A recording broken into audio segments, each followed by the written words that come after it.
The scars I bear. Prologue. I carry scars on my body for every time I forced myself to forgive an unapologetic person. I was 10 when a man first touched me. Uncle Raffle was a member of staff at the orphanage where I grew up from. Before we went to bed each night, Uncle Raff would gather us together and he'd read us a bedtime story. The first time it happened, he asked me to go to his room so I could collect some sweets for everyone. When we entered his room, he sat me on his lap and started rubbing the tops of my 10-year-old thighs, right where my underwear started, while whispering in my ears, "You are such a beautiful girl." He started touching me inappropriately from then. He would go with me to his room every night, lie me on his bed and kiss all over me.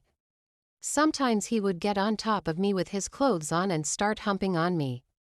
I never said a word to anybody because he said it was our little secret, and to be honest I was just too young to know what was taking place. He would say nice things to me while touching me, and because no one seemed to notice what was going on, I thought maybe it wasn't that bad. Uncle Raff laid the groundwork for who and what I would become with men throughout my life. I have never met my parents and probably never will. I was left on the doorsteps of an orphanage when I was a few weeks old with a birth certificate and a bracelet on my hand. The orphanage was a loveless, tough place run by a group of men and women who often maltreated us. I was 13 years old when the Myrtle family came to the orphanage and started the adoption process for me.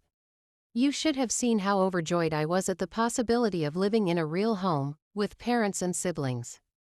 I was no longer going to be an outcast. I was thinking that I truly was going to be part of a family. When the Myrtles took me home, I thought all my troubles were over, but they were really just beginning.